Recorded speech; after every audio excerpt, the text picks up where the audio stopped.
My name is Anna. I am 22 years old. I live in a small town with my mother and my little brother. I work in a bookstore. I like my job because I love books. But one day, something happened. Something very different. It was a rainy morning. I woke up early and checked my phone.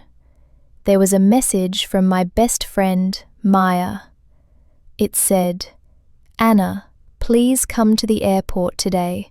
I need you. 12 p.m., Terminal 3. I didn't understand. Why did Maya want me to go to the airport? She didn't say more. I tried to call her, but her phone was off. I looked at the clock. It was already 10 a.m. I had only 2 hours. So, I put on my jeans, a pink jacket, and took my umbrella. I told my mum, "Mum, I need to go to the airport. Maya needs help." My mum looked worried, but said, "Be careful, Anna." I took the bus. It was cold and wet. The bus was full of people, and I stood the whole time. I kept looking out the window. The sky was grey, and I saw planes in the distance. Finally, I reached the airport. It was very big and noisy. People were running, talking, and carrying bags. I looked for Terminal 3. It took me 10 minutes to find it. But when I got there, Maya was not there. I waited. 10 minutes, 15 minutes, 20 minutes. Still no Maya. I felt nervous. I looked around. I saw a girl sitting near the window. She had a suitcase and was crying. I walked slowly to her and asked, "Are you okay?" She looked up. Her eyes were red. She said, "I missed my flight. I don't know what to do." I sat beside her. "My name is Anna. Can I help you?" She said her name was Sarah. She came from another city to see her father, but she was late, and the plane had already gone. I gave her a bottle of water from my bag. We talked. She was kind, and she said, "You're a good person. Thank you." Suddenly, I got a call. It was Maya. I picked up the phone quickly. "Anna, where are you?" she asked. "I'm at Terminal 3, waiting for you." Maya said, "Oh no, I meant Terminal 2. I'm here and I'm scared. Please come fast." I said goodbye to Sarah and ran to Terminal 2. My heart was beating fast. When I reached there, I saw Maya sitting on the floor. She was crying too. "Maya," I shouted. She looked up and ran to hug me. "Anna, I didn't know who to call. I'm so scared," she said. "What happened?" I asked. She told me something shocking. "I think someone is following me." I was surprised.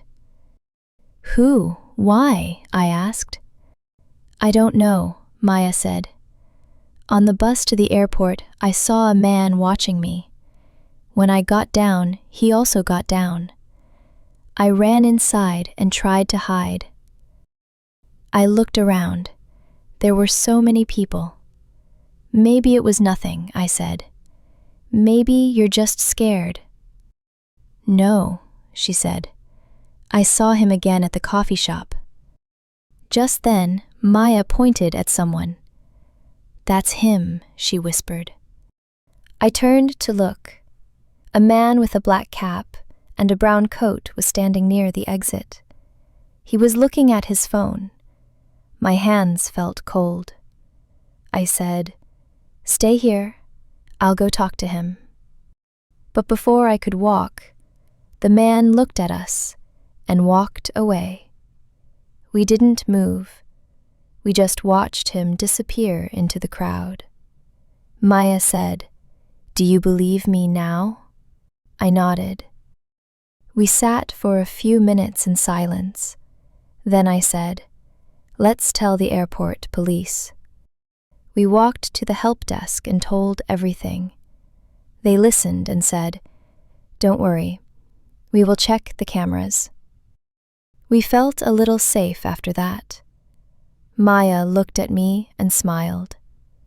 "I'm lucky to have you," she said.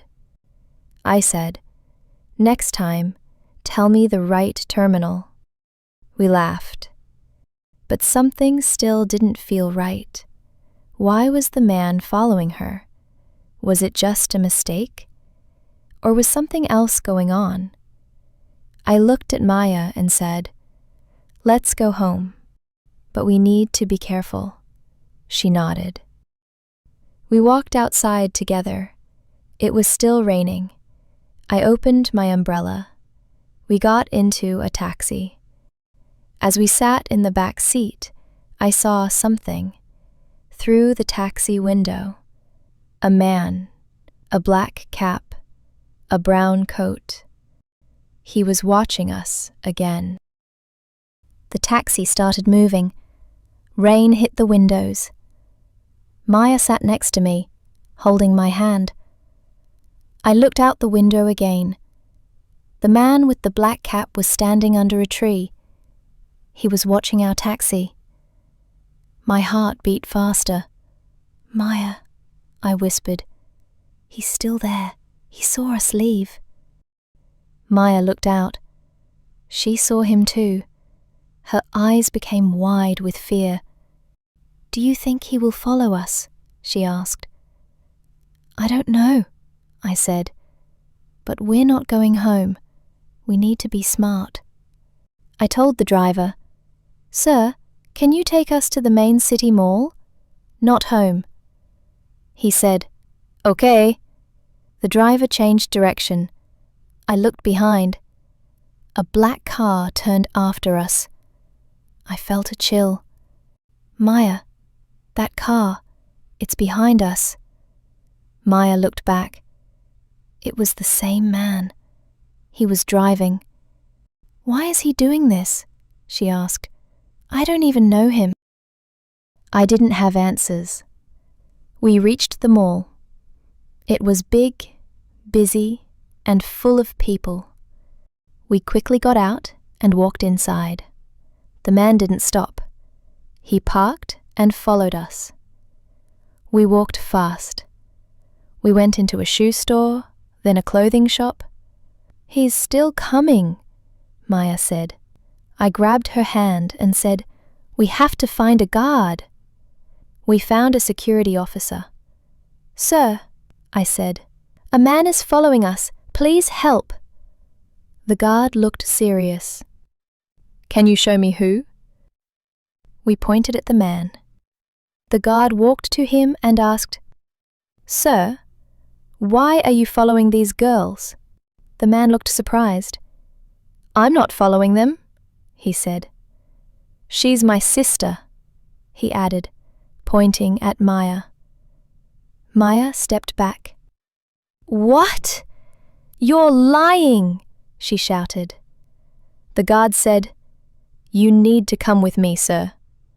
The man tried to run, but 2 more guards came and stopped him. The police were called. We sat down and waited. A kind lady brought us tea. Maya was shaking. I put my arm around her. The police came. They asked us many questions. They also checked the mall's cameras. After some time, an officer returned and said, "You were right. He was following you from the airport." "Why was he doing that?" I asked. The officer said he had some photos of Maya on his phone. He also had her name and address. Maya looked shocked. "But how? Who is he?" The police said, "We are still checking, but he might be a private detective. Someone paid him to follow you. Maya whispered, "No, it can't be him." I looked at her. "Who?" I asked. She looked down. "My ex-boyfriend. I broke up with him last month. He was angry." The officer said, "That might be the reason, but we will investigate." Maya started crying. "I was so scared," she said. I hugged her. "It's okay. You're safe now." After some hours, the police let us go. They said they would call us if needed. Outside the mall, it was still raining, but this time the rain felt soft, like everything was going to be okay. We took another taxi home. Maya slept on my shoulder. She looked tired, but peaceful. When we reached home, Mum opened the door. She looked worried. "Where have you girls been?" she asked. I saw the news. Something happened at the airport. I told her everything. She hugged us both and said, "You are my brave girls." That night I couldn't sleep. I thought about everything. The message, the airport, Sarah, the man in the black cap. So many things happened in one day. But I was proud of myself. I helped a stranger. I protected my best friend. I stayed calm even when I was scared. 1 week later, something sweet happened. I was at the bookstore helping a customer. Suddenly, I heard someone call my name. "Anna?" I turned around. It was Sarah, the girl from the airport. She was smiling. "I found you," she said. I laughed. "You remembered the name of my bookstore." She nodded. "I wanted to say thank you again. You helped me that day." We sat for coffee. She told me she met her father later that night, and now she was living in our town. She said, "I don't have many friends here. Can we be friends?" I smiled. "Yes, I'd love that." That day, I understood something important. Sometimes, scary things happen. Sometimes, we don't know why things happen. But when we are brave, when we help each other, when we stay kind and strong, good things come back to us. I went to the airport just to help a friend. But I found more. I found courage. I found friendship. And I found my own strength. Now, it's your turn to practice. Watch this video again. Pause after each sentence. Repeat it using the shadowing technique. Copy the voice. Feel the emotion.